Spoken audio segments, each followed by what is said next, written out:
হয় আপুনি ঠিকই দেখিছে যদিহে আপুনি এইখিনি কথা নাজানে আপোনাৰ ঘৰলৈ মাতি আনিব পাৰে বহু ডাঙৰ এটা বিপদ কিয়নো এই ব্যস্ততা জীৱনৰ মাজত আমি ঘৰৰ পাকঘৰত ব্যৱহাৰ কৰোঁ আমাৰ সহজতে পোৱা LPG চিলিণ্ডাৰটো আৰু এই LPG চিলিণ্ডাৰটো আপোনালোকে কেনেকৈ এক্সপাইৰি ডেট চেক কৰিব মানে ভেলিডিটি কেনেকৈ চেক কৰিব তাৰ বাবে চাই থাকক মোৰ ভিডিঅ'টো আপোনালোকক মই বুজাই আছোঁ চিলিণ্ডাৰত আচলতে কেনেকৈ লিখা থাকিব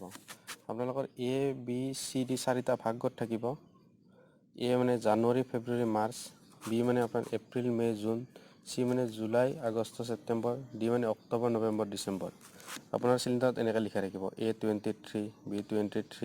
বা C23 D23 আপুনি নহয় বাৰু 23 লিখা থাকিব এইটো এক্সাম্পলৰ কাৰণেহে মই লৈছোঁ এইটো এক্সাম্পল হয় আপোনাৰ ইয়াতে 21 থাকিব পাৰে বা 22 থাকিব পাৰে আপোনাৰ মানে ধৰি লওক A23 লিখা আছে মানে আপোনাৰ জানুৱাৰী ফেব্ৰুৱাৰী মাৰ্চ মাহৰ 2023 চনলৈকে ভেলিডিটিটো আছে আপোনাৰ B লিখা থাকিলে মানে জুন মাহৰ এপ্ৰিল মে জুন এই তিনিটা মাহৰ 2023 চনলৈকে ভেলিডিটিটো আছে যেটি আপোনাৰ C23 লিখা থাকে আপোনাৰ জুলাই আগষ্ট ছেপ্টেম্বৰ মাহৰ 2023 চনলৈকে ভেলিডিটি আছে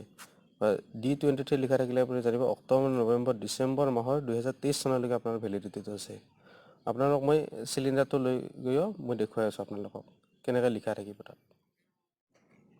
হয় মই আজি আপোনালোকক দেখুৱাম আপোনালোকৰ ঘৰত সহজতে ব্যৱহাৰ কৰি থকা আপোনালোকৰ চিলিণ্ডাৰটো আপোনালোকৰ এই চিলিণ্ডাৰটো কেনেকৈ এক্সপাইৰি ডেট চেক কৰিব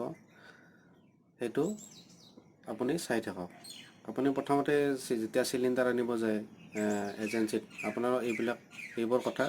কেতিয়াও সিহঁতে নজনায় আৰু আপুনিও জানিবলৈ চেষ্টা নকৰে আপুনি A23 দেখিছে আপোনাৰ ABCD চাৰিটা ভাগত থাকিব আপোনাৰ A মানে জানুৱাৰী ফেব্ৰুৱাৰী মাৰ্চ মানে এইটো জানুৱাৰী ফেব্ৰুৱাৰী মাৰ্চ মাহৰ 2023 লৈকে আপোনালোকৰ এই চিলিণ্ডাৰটো ভেলিডিটি থাকিব যদিহে মোৰ এই ভিডিঅ'টো ভাল লাগিছে লাইক কৰিব শ্বেয়াৰ কৰিব আৰু ছাবস্ক্ৰাইব কৰিবলৈ একেবাৰে নাপাহৰিব থেংক ইউ